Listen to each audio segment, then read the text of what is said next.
Hey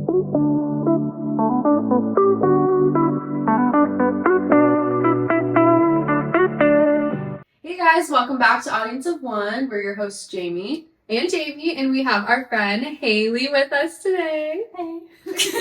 We're so excited to have you on. We just feel like you have so much wisdom and so much to give, and we're so excited to just hear a little bit about your story. Thank you. I'm happy to be in here. I know it's a bunch of nerves when we first start, but just to break some ice, how was your day? How's your week going? It was good. Day was a little bit difficult, but still good. Yeah. So, just happy to be here with you guys. Yeah. No, we're so excited. So something that we want to start doing at the beginning of every podcast that we have a guest is ask, what is your favorite Bible verse, and ask how it specifically resonates to you. So if you're ready. Yeah. Okay. So I did write down my favorite verse. It's Matthew. So it's from Jesus' Sermon on the Mount. So it's from Matthew 6, and it's a big chunk. It's verses 25 through 34, and basically, like, the gist of the whole thing is don't be anxious. But the verses, if I were to, like, pinpoint exactly which ones it is, it's verse 31. I feel like I left out a second verse. But it's, therefore do not be anxious, saying, what shall we eat, or what shall we drink, or what shall we wear? For the Gentiles seek after all these things, and your heavenly Father knows that you need them all. But seek first the kingdom of God and his righteousness, and all these things will be added to you. I think it's 31-32. That's really so. Yeah. And how does that specifically resonate with you? So this verse is actually inspiration for the tattoos on my arm, which the tattoos on my arm were inspiration from a big life event of mine where I was just kind of thrown into my faith, like, head first into events that I had no clue how to navigate. And so I just became very anxious. And I felt like I had no guidance, just like for myself in my life. And this was a verse that just kept popping up for me. And so it just reminded me, like, no matter what you do and where you are, you might be struggling with, like, finances, or you might be struggling with your path in life, but, like, God knows that he knows what you need. And he's going to add it all to him as long as you just seek him first. Yeah. He always shows up. Yeah. And he says in there too, like, can stress, like, add a minute to your life? Can't. So, like, why be stressed about tomorrow? Yeah. Or today. By that. Yeah. It's tough, but that's been, like, my life's verse for the last. It's a good reminder to hold close to your heart. So, do you want to share yours? We haven't ever shared. Oh my gosh, so true. Sorry, I'm reaching for the Bible over here. Okay, so I had it pulled open. Honestly, all of, like, Psalms 34, I just really liked. I feel like it has, like, it speaks a lot of wisdom. But I believe. So Psalm 34:18. The Lord is near to the brokenhearted and saves the crushed in spirit. That one, I think, kind of similar to your, kind of why it resonates with you, is, like, my anxiety is something that has controlled my life for a very long time, and I think that just hearing that and reading that is, like, I may feel like my spirit's crushed, but knowing that God is even closer to me and getting me through that just truly, like, it keeps me going. So what's yours? All of Proverbs 31 is my favorite, but Proverbs 31:30, charm is deceptive and beauty is fleeting, but a woman who fears the Lord is to be praised. And I think Proverbs 31 just does a really good job at outlining, like, the kind of woman and person that I think we all aspire to be. But this verse specifically, the fame and the beauty and all the worldly things that we tend to worry about so much, like, all of that is going to go away one day. And what we're left with is how we showed up as a Jesus, a Christ follower, how much we loved him, who we led to him. All of that is just so much more important and powerful than all of the worldly things that we've just been, like, sucked in. Yeah, which I feel it's kind of easy nowadays to Yeah. just be sucked into the worldly things, you know, like even So easy. all of our everyday things like makeup, Yeah. beauty, like, Yeah. you know, online Just shopping. like keeping up Yeah. with the trends. Exactly. Yeah. So I feel like Yeah. just kind of remind yourself, okay, I'm a Christ-centered woman, and Yeah. I need to make sure that that's what I'm prioritizing over, you know, making sure I look good for everyone Yeah, or exactly. whatever. So Yeah. Well, and like just that. I think like the cliche saying of like beauty is on the inside. It really is. That's just powerful in itself. Like, no, that is really true. Like, who are you in your heart? Not what do you look like. It's way like, more who are you important. when no one's watching? Yeah. Yeah. Exactly. Mm-hmm. Thanks for sharing your verses. Yeah. Oh, thanks for sharing yours. I guess we kind of want to just lead in and ask, I guess, how your testimony was for you and how you kind of came to know God and, you know, what that looked like for you. So, however you want to go into it. Hopefully I don't bop around too much. No, you're good. But so I was raised in a home that they did believe in Jesus. I think I grew up more Catholic though. I did a communion and, you know, all that. I actually forget what it's called, where you like go through the classes and then you do. Mm. Oh, I know what you're talking about. Right? I don't know what it's called, but I I should know ask what my you're mom. talking What do they do? Yeah. But I went to a Christian elementary school, preschool, high school. So, you know, I had a mix of both. I mean, God was like always there. We didn't always go to church, you know, but Mhm. I mean, he was present. Yeah, you had them in the everyday like school Yeah. and everything too. Yeah. And then as I got older, it was specifically like, and this is gonna sound so silly, but it was 6th grade and we were thrown into Revelation, the book of Revelation. Wow. So And yeah. that was the day I learned about mortality. Yeah. Scary. Yeah, and I think I went home and I cried to my parents like, I don't want to die. And so I think in my child mind, I thought like, well, you know, if I don't believe that these things are true in the end times and I don't believe in, you know, like all the things of the Bible, like it's not gonna happen. So I just got stubborn. I think I just started turning away from him from like 6th grade to I think it was junior year, just because it scared me. Yeah. It like terrified me. It was like you just got dropped into the end times, and I was like, wait a minute. Yeah, as a 6th grader, I can't. Yeah. I imagine even reading it even now, as I'm like, an I have adult. to take a second and just be like, okay, Yeah. let me It's reground intense. myself. Yeah. Yeah, it's intense. And I think it was just too much for my brain to handle at that age.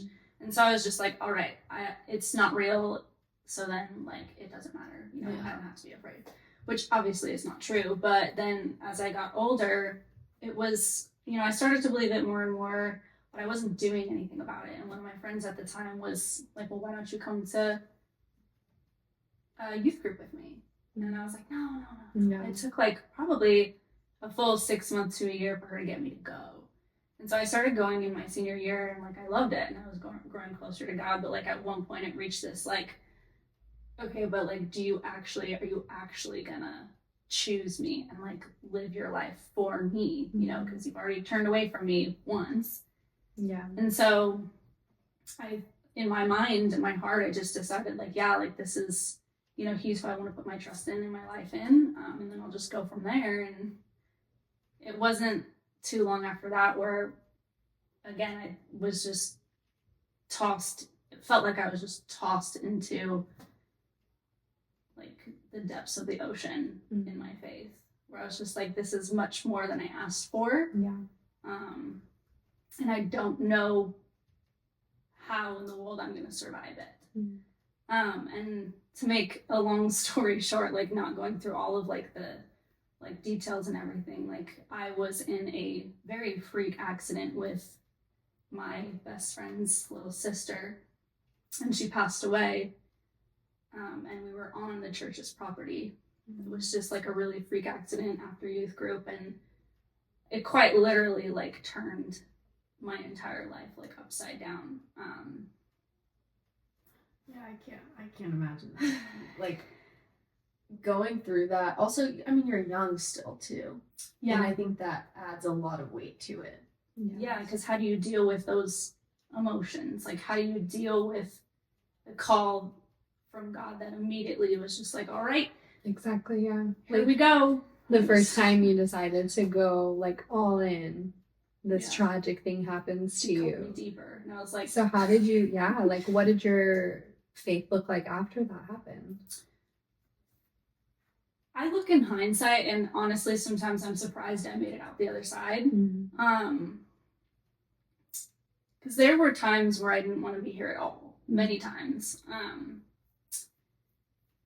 I tried it through starvation, was mainly the way, like, I didn't eat, you know, and I just thought, you know, I would never do something to like physically harm myself in like a crazy way, but like if I just slowly went, like, at least I'm still here for a little bit, you know. And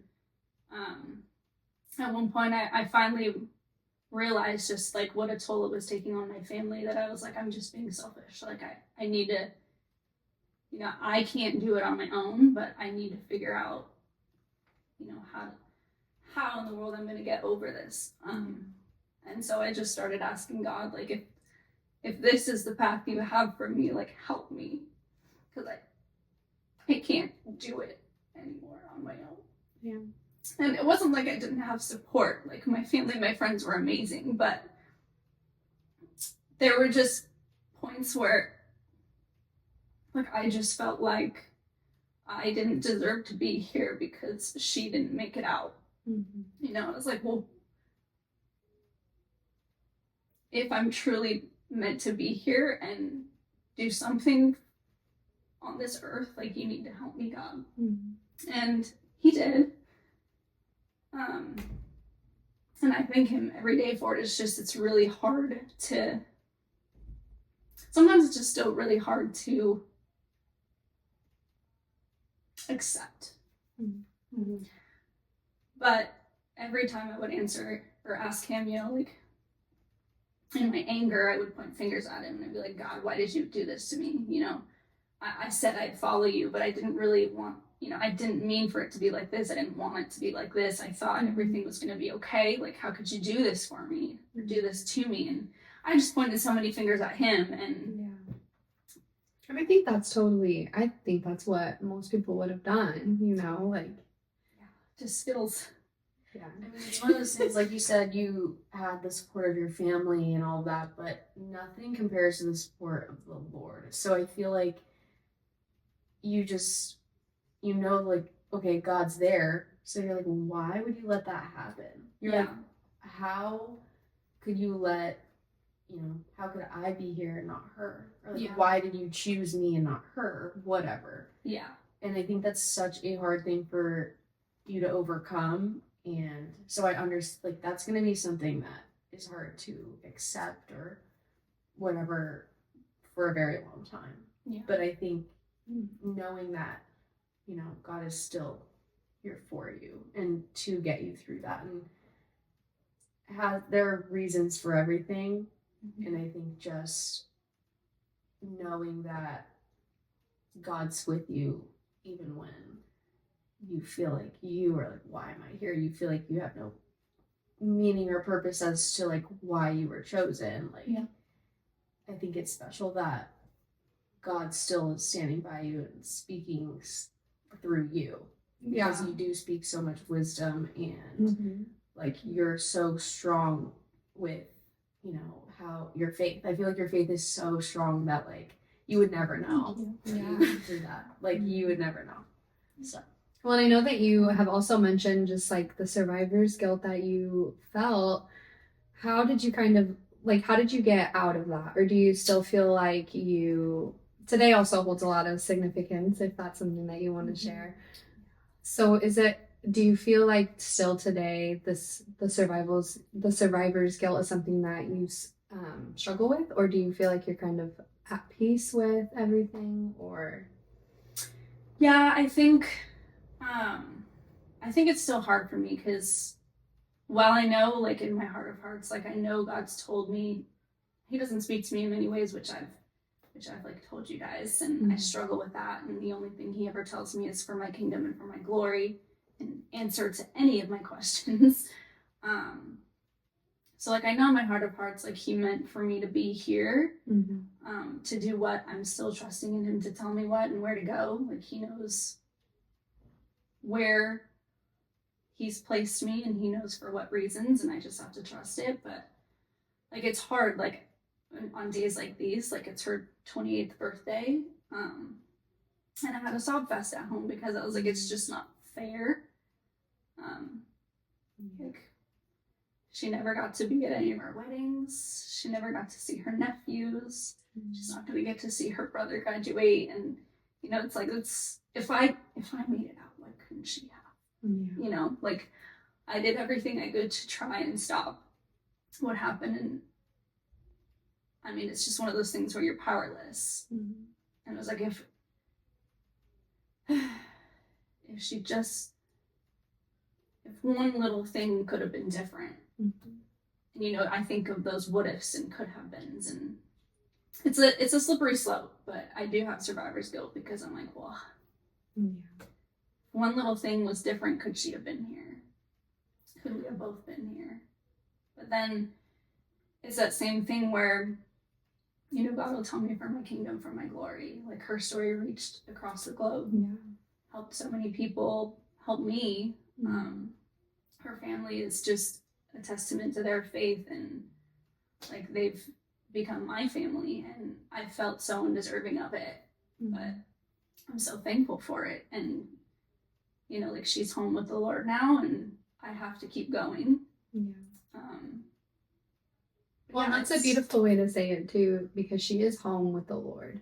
And I think that when you're going through such great loss, like it sucks. Like there's nothing good. It doesn't feel good at all. You're like, why did this happen? Like selfishly, I want her on earth with me. And I think like, you know, after some years of healing for yourself, you can acknowledge she's home with God. Like she is at peace. She's not in pain. You see like where the world is at right now. I think it is a beautiful place to be right now, is with the Lord. So she doesn't have to experience like the hurts that we do, or the hurts that you do daily. And you're like, oh, girl, I'll see you one day. Like, and it doesn't make the pain any easier, but it is comforting to know that she's not in pain and God has her and he's taking care of her. And she also could be your little guardian angel, like watching you and watching, like you said, you know, she wasn't at the weddings and watching her brother graduate, but she was there. She can, you know, she can watch that and see, you know, like she knows. So I think it is hard though, because for you, it's like, she's not here, like next to you. And it is one of those things, like with the survivor's guilt thing. Well, it's like if this, you know, you never know why God does the things he does or allows the things, because I don't want to say like he did that, but he allows us to be tested. And that was our path, she and I, and we went through it. And you know, I don't know, I know it reached people. I don't know whose hearts it's changed. I don't know, you know, like if it would have happened differently, if the outcome, you know, if we would have reached as many people with God's word. And like I just have to trust that like however he let that play out, like he's always got a plan for whatever situation. It's like that's just kind of what I hold on to, even when I feel like life's unfair. Think about it now, like you're being able to share her story and your story now, and years later. So it's like she, I think, is a part of your story. Like your stories coexist, and I think they, you know, do reach a lot of people, and they will, because it's kind of shown that like, oh, okay, it was a long time ago, but still you're able to like share that story. And I think also the fact that today is her birthday, we had no clue. We had no when idea. we asked you to, you know, come chat with us, like we had no idea. And I think that's like also a little sign from God, like, hey, like she wanted her story to be shared. The things lining up the way it did. Like what's interesting, and like maybe that's bad to admit, but like I didn't realize it at first either, and then like a few days had passed and I was like, no way. That's crazy. I was like, that's insane. Like that's a 1 in 365 chance, like that today is her birthday. Like who would have known 14 years later on the day of her birthday you'd want me to record a podcast explaining my testimony that is literally, she's part of it all. Yeah. Like, God's at the center of it all, but like she's the reason why I really have a testimony. And that's where I want to get to next. So how did you go from, the brokenness, just the bottom?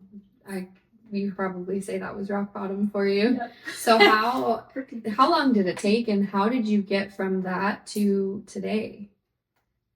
So copious amounts of faith. Yeah. But physically, like I started going to a faith-based therapist. Oh, okay. And like she would help me through like scripture and through just like EMDR, which is like amazing. But mainly like my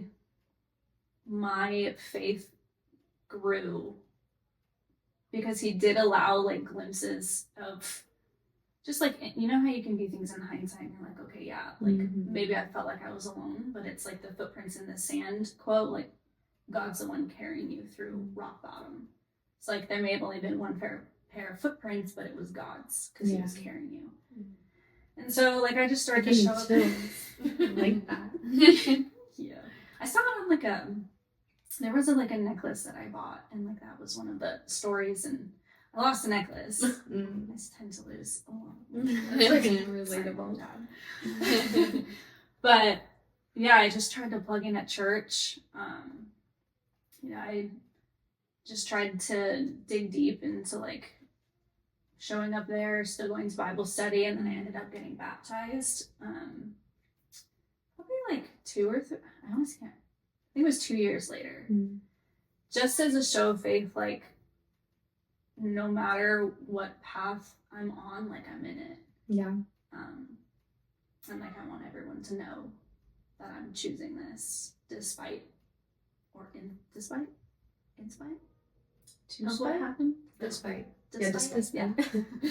Despite what has happened. Words are hard sometimes. Yeah.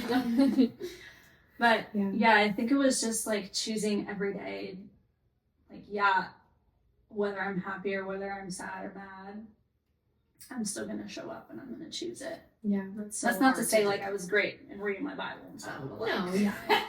No, that's so hard. You could have done so many other things to fill that void. And you just making that commitment to show up every day for God and show that you still want him in your life and to live a life for him. So I think that shows so much like growth and strength, I guess. Like, no, for real.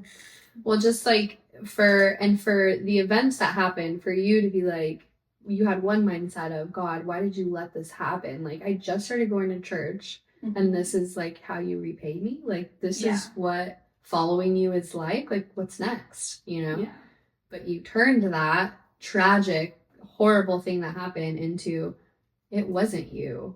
Like, you didn't do this, and I love you still, and I know that everything you do has a purpose, whether it makes sense or not, and it definitely does not make sense. I'm going to trust you, and I'm going to love you, and I'm going to chase you, and that's just not what a lot of people do. I don't think I could do that myself very easily. So I do think that you lack at giving yourself credit a lot of times because you really have come so far.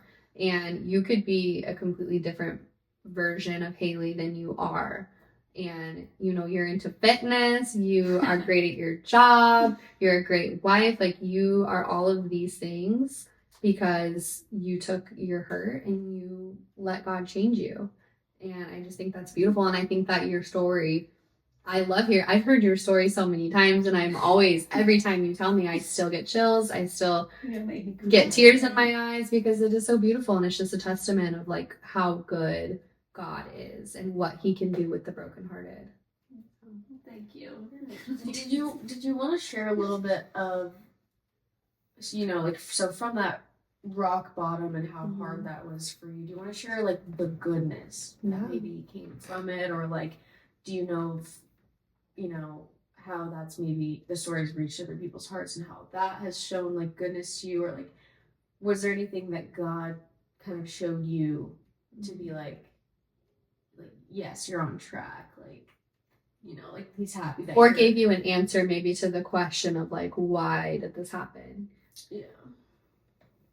Yeah, so I can't say like he's given me much clarity on like why Mhm. it happens. Like, funny enough, like I had said, really the only thing he ever tells me is for my kingdom, for my glory, which is totally an answer, but it's a hard one to be like, okay, well, can you expand? Yeah. But the other night I was listening to just like a snippet of a sermon about like what God does to his friends in anonymity. And like he'll pull his friends, meaning us, and the ones he loves, like into anonymity and back into themselves and have alone time.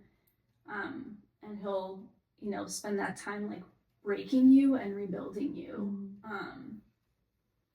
And that like really hit me in the fact that like I know that's exactly what he was doing with my character, and still continues to do to this day. But I remember hearing like a little snippet of something new saying for such a time as this. And that's like, okay, that's still not very clarifying, but like I get it. Like whatever time you have me heading towards, like I'm gonna have to be ready. And like that's what you're preparing me for. And like in terms of most of the good that I see coming from it is not necessarily like because he doesn't speak to me personally in that manner. It's usually people will like come up to me and just like tell me, or they used to, like back in that time, they would say, like it brought me closer to God, or like I learned about God because of this. And my mom even said, which I don't remember, I think I just blacked out, but she said I shared it in front of my psychology class at GCU. And she said people were coming up to me as well and like thanking me for sharing it. But I mean, I think I see it the most like in my family. Is just like they're getting to know God in the way that I hoped as well. And I may not minister to a ton of people, but I mean the saying is like God goes, he leaves the 99 for the one. So you reach one. That's true. Yeah. So, No, yeah. They have your family gets to have a front row ticket, like, to see how Jesus works through people who go through something so heartbreaking and tragic. And I met your mom. She is so cool. I love her. So cute. She's the sweetest woman ever. If you're listening, we love you. And yeah, she's just, for her to have you as a daughter is, to have you as a friend, like, we just love you so much. And like Jane, you barely met Jane like 6 months ago, right? Yeah, like not that long. And I'm like on you for like a year or two, but I genuinely think sometimes I'm like, okay, I think about my wedding a lot one day. And I'm like, can't wait. My bridesmaids are gonna be here. And I'm like, oh, that's sweet. So I'm like, I feel so just blessed to have you in my life. I feel like you have taught me so much, and like you said earlier, I don't think you give yourself enough credit for that, because I think you do, it's not just one that you reach, like you reach a lot of people, even just like seeing you just have that Jesus glow, like you have that glow that like when you post anything on your social media, when you show up and you're just so bright and beautiful, and it's just so amazing to be able to say that I get to experience you as a person. You guys are too sweet. We love you. Yeah, I love you too. I wouldn't say we, but yeah, I love you. But I do think it's just crazy because I was yearning for like friends, because a lot of my friends moved away, and I was really trickling back, but like I was so lonely, and I was just asking God, like I'm like yearning for God-fearing friends in my life. Like where can I find them? And then you show up like so close after me asking him, like, can you please like help me? And you started Bible study, and like I fell off in the beginning, but I'm so glad that I jumped back on. No path is linear, so amen. But yeah, I just think it's a God thing too, like this whole Bible study and everything. Because you said like you don't hear many like words from God, but I think you get a lot of actions. Yeah, I think he shows up silently. Yeah. It's just like Yeah. Maybe not burp. But Well, something else that it's completely like off topic, but something that I think that you have a lot of good things to say about is, well, just like powerful things to speak on is your imposter syndrome and how you feel that day to day, how you feel that, sometimes you feel undeserving of God's love and God's mercy. If you want to share some of that, I think that'd be super beneficial for me to hear again. I mean, hearing it the first time, I was like, that's good, but I just need to be reminded. What did I say? I mean, I know that truthfully, like, having imposter syndrome is just the enemy trying to bring you down. Like, that's truthfully all that it is, because the identity that I have is rooted in Christ. So, like, essentially, when I'm allowing that to get to me, it's a harsh reality that I'm letting the devil speak into my life. And that's in, like, any area. Like, I feel called to minister, but I don't feel good enough. I feel called to be, in fitness industry, but I don't feel good enough. But the thing is that's a lie. Yeah. And God creates us knowing exactly what we're capable of, and He puts those dreams on our heart. Because He knows that we can attain them with Him. And so do you feel like you struggle with that a lot less now? Like you're a lot more gracious with yourself and you are, you know what, I am made in God's image and I am deserving of XYZ. Like, do you feel like you've made progress with that? I think so, yeah. I think there are times, like, in my faith where I'm like, how could God have died for someone like me?